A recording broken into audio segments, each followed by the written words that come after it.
नमस्कार, मैं हूं आपके साथ मयंक। तो हमने देखा कल किस तरह अमेरिका ने ईरान के न्यूक्लियर साइट्स पर हमला किया। उसके बाद ईरान की तरफ से इजराइल पर मिसाइल्स की बौछार कर दी गई और बहुत बड़ा नुकसान इजराइल को हुआ। तेल अवीव में, हाइफा में कई जगह से तबाही की तस्वीरें आई। लेकिन अब इस चर्चा में एक बहुत बड़ा सवाल है जो शायद हमारे दर्शकों के मन में भी होगा, सभी के मन में है कि अब रूस इस पूरे मामले में क्या कदम उठाने वाला है। क्या रूस ईरान की बड़ी मदद करने के लिए सामने आएगा? ये बड़ा सवाल है जो सबके मन में है। देखिए, हम आपको एक बड़ा डेवलपमेंट बताते हैं। रूस की तरफ से एक बहुत अहम बयान आया है और ये बयान है रूस के पूर्व राष्ट्रपति हैं और रूसी सुरक्षा परिषद के उपाध्यक्ष हैं दिमित्री मेदवेदेव। इनकी तरफ से ये कहा गया है, जो कि पूरे सोशल मीडिया में और इंटरनेशनल मीडिया में चर्चा का मुद्दा बना हुआ है और इसको बड़े ध्यान से समझने की ज़रूरत है। इन्होंने पहली बात तो ये कही है कि ये जो हमला अमेरिका ने किया है, इससे ईरान अब और मजबूत होगा। बात नंबर एक, ये कह रहे हैं कि ईरान, जो अमेरिका ने हमला किया ईरान के न्यूक्लियर साइट्स पर, उससे ईरान और मजबूत होगा, कमजोर होने की बजाय। इन्होंने असल में 10 बड़े पॉइंट्स कहे हैं, मैं आपको बताना चाहता हूं। उसमें जो सबसे बड़ी बात है, सबसे बड़ी बात यह जो इन्होंने कही कि अमेरिका के इस हमले के बाद कई देश ईरान को सीधे अपने परमाणु हथियारों की आपूर्ति करने के लिए तैयार हैं। इनका कहना ऐसा है कि अब कई देश ऐसे हैं जो ईरान को परमाणु बम, एटम बम दे सकते हैं। अब देखिए, अगर रूस के एक बड़े अधिकारी की तरफ से बयान आता है, इन्होंने कहा है several countries ready to supply nuclear warheads to Iran. अब ये जो दिमित्री मेदवेदेव हैं, एक तो ये पुतिन के बेहद करीबी माने जाते हैं। माना जाता है कि पुतिन जो है हर बड़ा जो फैसला लेते हैं वो इनसे सलाह मशविरा जरूर करते हैं और ये सुरक्षा परिषद के उपाध्यक्ष भी हैं। इससे आप अंदाज लगाइए, पूर्व राष्ट्रपति रह चुके हैं। अब अगर ये कह रहे हैं कि ईरान को कई देश न्यूक्लियर बॉम्ब दे सकते हैं, एटम बॉम्ब दे सकते हैं, इसका क्या मतलब निकाला जाए? क्या इसका यह मतलब निकाला जाए कि रूस अब ईरान को न्यूक्लियर बॉम्ब दे सकता है, या उसकी टेक्नोलॉजी दे सकता है, या उससे बड़ी कोई चीज हस्तांतरण कर सकता है, उसे ट्रांसफर कर सकता है?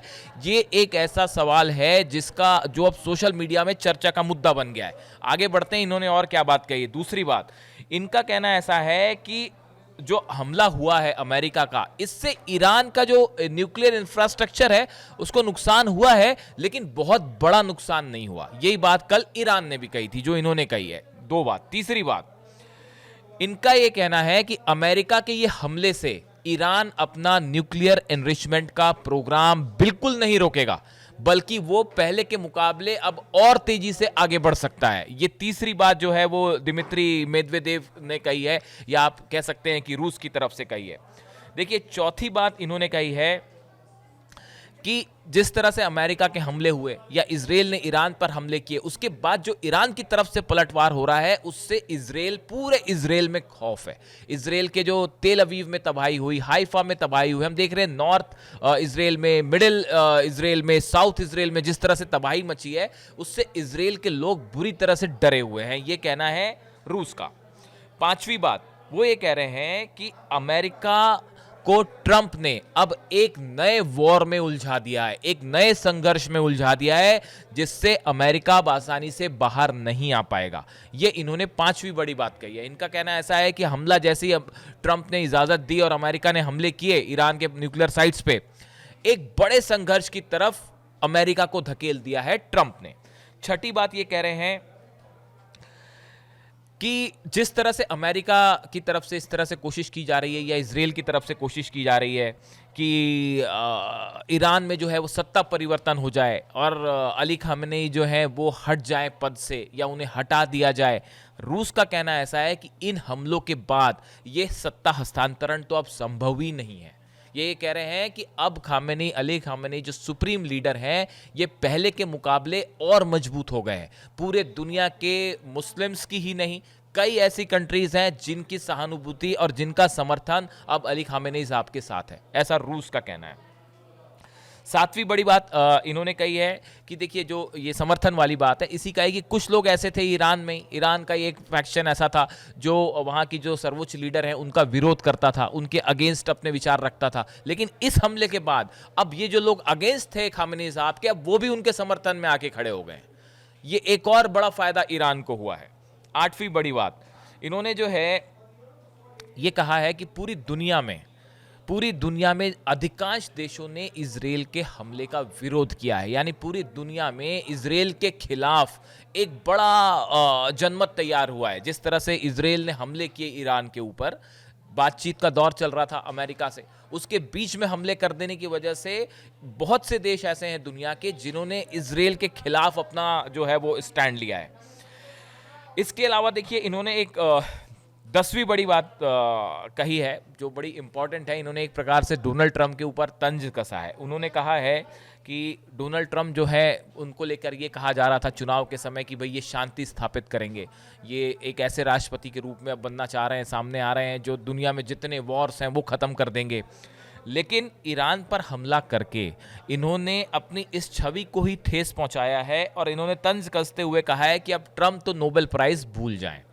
इस हमले के बाद ट्रंप जो है प्रेसिडेंट को अब अपना नोबेल प्राइज़, अगर वो उनके मन में मंशा है कि उन्हें नोबेल पीस प्राइज़ चाहिए, तो वो नोबेल पीस प्राइज़ तो अब भूल जाएं। ऐसा दिमित्री मेदवेदेव जो पूर्व राष्ट्रपति हैं रूस के, इन्होंने कहा है।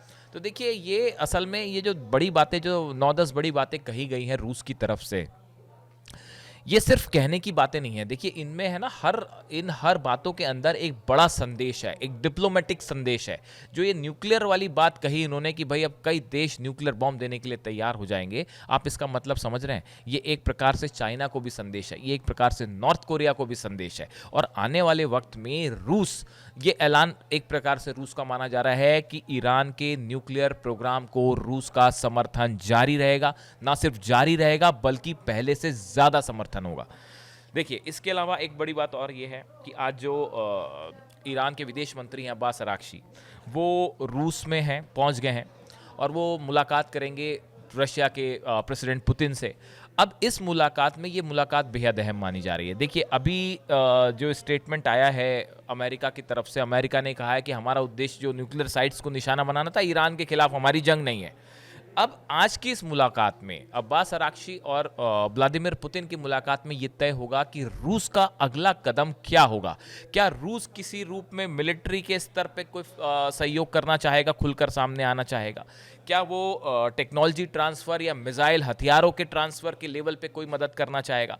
यूनाइटेड नेशन सिक्योरिटी काउंसिल की बैठक हुई है, उसमें चाइना ने विरोध किया, रूस ने विरोध किया, कई कंट्रीज ऐसी हैं जिन्होंने अमेरिका के इस हमले का विरोध किया है। वहाँ पे रूस का क्या रुख होगा, ये इन सब मुद्दों पे डिटेल में बात होगी। अब आप देखिए एक अहम बात ये है कि रूस और ईरान के बीच इस साल जनवरी में एक स्ट्रैटेजिक पार्टनरशिप का अनाउंसमेंट हुआ था, जिसमें कहा गया था कि भाई अगर कोई भी देश हमला करता है एक दूसरे पर तो ईरान या रूस उसकी मदद नहीं करेंगे बल्कि खिलाफ खड़े होंगे उसके। तो देखिए एक स्ट्रैटेजिक पार्टनरशिप तो रूस और ईरान के बीच लंबे समय से चली आ रही है। अब सवाल ये है कि इस पूरे मैटर में देखिए पुतिन जो है वो बड़ा संभल के कदम उठा रहे हैं इस पूरे मामले में। वो एक तरफ तो यूक्रेन युद्ध है, तो वो सीधा सीधा जो है अभी ऐसी स्थिति में नहीं जाना चाहते शायद कि रूस एक नए युद्ध में उलझ जाए। बात नंबर 1। बात नंबर 2, देखिए पुतिन की तरफ से कई बार ऐसा होता है कि जब आप वॉर पे होते हैं या कोई हमले होते हैं, ऐसे समय में अगर आप जल्दबाजी में कोई कदम उठा लें तो उससे आपको नुकसान भी हो सकता है। आप देखिए ईरान की तरफ से भी जो रिटेलिएशन है वो एकदम फौरी तौर पे अभी नहीं हुआ है। अभी तक अमेरिका के किसी बेस पे ईरान ने हमला नहीं किया। इसका मतलब ये नहीं कि ईरान हमला नहीं करेगा। आप ईरान की तरफ से कहा गया साहब जगह भी हम तय करेंगे, हमारी सेना जगह तय करेगी और टाइम भी हम तय करेंगे। तो ये बहुत एक स्ट्रैटेजिक डिसीजन होगा या ईरान का कि कहाँ हमला करना है। जो ईरान के सर्वोच्च नेता हैं अयातुल्ला अली खामेनी साहब, इनके जो सलाहकार है अली शाम खानी, ये इनके बेहद करीबी हैं, जो इनसे सलाह करके ये हर कदम उठाते हैं। इन्होंने एक्स पर एक पोस्ट लिखा है। इन्होंने लिखा है भले ही परमाणु स्थल नष्ट हो जाए लेकिन खेल अभी खत्म नहीं हुआ है। इससे आप समझ जाइए कि ईरान जल्दी ही अमेरिका पर बड़ा पलटवार करेगा। हमने पहले ही आपको पिछले वीडियो में बताया था अमेरिका के 60 करीब बेसेस हैं इराक में, यूएई में, बहरीन में, कतर में, किसी पे भी हमला हो सकता है। इसके साथ ही जो जितने एम्बेसीज हैं अमेरिका की, वो सब टारगेट पे हैं ईरान के।